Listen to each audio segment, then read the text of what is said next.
Kilalanin si Sofia Malyares, ang grand winner ng The Voice Kids 2025. Alamin ang kanyang kwento at journey tungo sa tagumpay mula sa kanyang unang blind audition, pagiging first four-chair turner, hanggang sa kanyang powerful performance sa grand finale. Isang bagong bituin na patuloy na magbibigay liwanag at inspirasyon sa music industry sa Pilipinas. The Philippine Showbiz List presents Sino si Sofia Malyares, The Voice Kids 2025 winner? The authentic self of Sofia.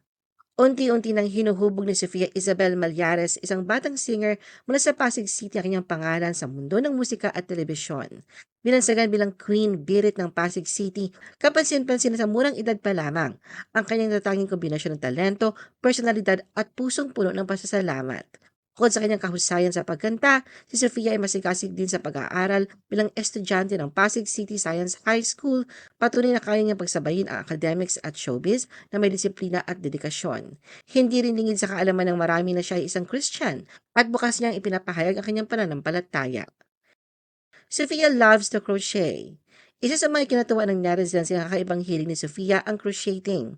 Sa gitna ng mahigpit na rehearsals at pressure ng kompetisyon, dito siya nakakahanap ng pahinga at saya. Sa isang revelasyon noong battle rehearsals, ibinunyag na siya mismo ang gumawa at nagregalo ng turtle crochet sa kanyang coach si Zach Tabudlo. Hindi rin nagtapos doon ang kanyang mga handmade gifts. Gumawa rin siya ng bee crochet para sa bandang Ben and Ben at kay Billy Crawford, habang isang flower crochet naman ang ibinigay niya kay Julian San Jose. Sofia appeared on screen. Bukod sa musika, naranasan din ni Sofia ang saya ng game show na mag-guest siya sa Family Feud kasama sina Summer Pulido, Eralyn de Guzman at Aliyah Rayleigh Rodriguez.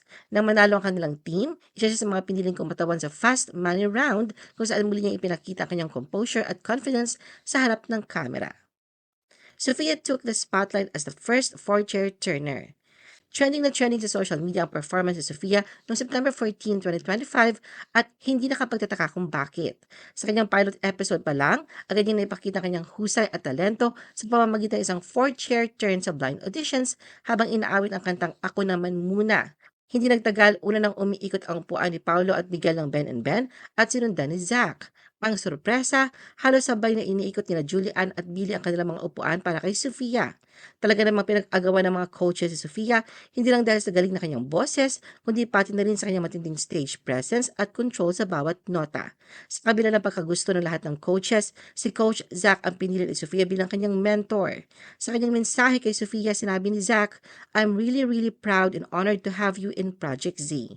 Malinaw na ramdam ni Sofia ang suporta at tiwala ng kanyang coach na lalo nagpatibay sa kanyang kumpiyansa. Hindi lang ang mga coaches ang nabighani sa talent ni Sofia. Agad na umali ng papuri at paghanga ang netizens sa kanyang performance. Ang video ng kanyang pagtatanghal na in-upload sa Facebook page ng The Voice Kids Philippines ay umani ng mahigit 15 million views sa loob lamang ng isang araw. Isang patunay na kanyang lumalakas na fanbase at na kanyang viral appeal. Sa gitna ng kanyang bagong tagumpay, hindi nakalimot si Sofia na magpasalamat sa kanyang school, ang Pasig City Science High School, sa walang sawang suporta. Sa kanyang heartfelt message, sinabi niya, "Salamat po Pasig City Science High School. I am blessed to have a very supportive school. Sa mga classmates ko, schoolmates, teachers, school staff, and to our dear principal, thank you from the bottom of my heart. Kasama ko kayo in this journey."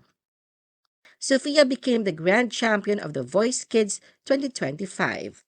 Sa isang nakakakilig at emosyonal na huling yugto ng The Voice Kids 2025, itinanghal si Sofia ng Project Z ni Coach Zach bilang Grand Champion ng season.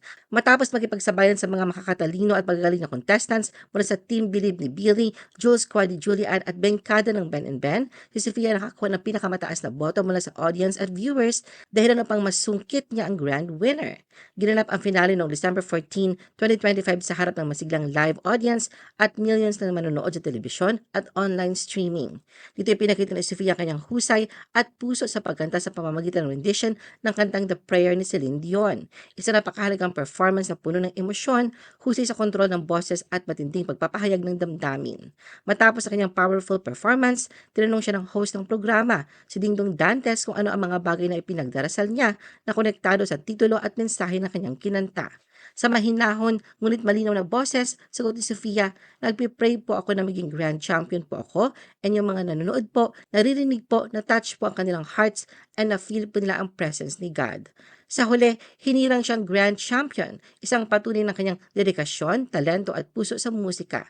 Sa murang edad, napatunayan ni Sofia na talento, pananampalataya at dedikasyon ang susi sa tagumpay. Bilang grand champion ng The Voice Kids, nanalo si Sofia ng 1 million pesos bilang cash prize, pati na ng isang recording at management contract sa UMG Philippines Inc.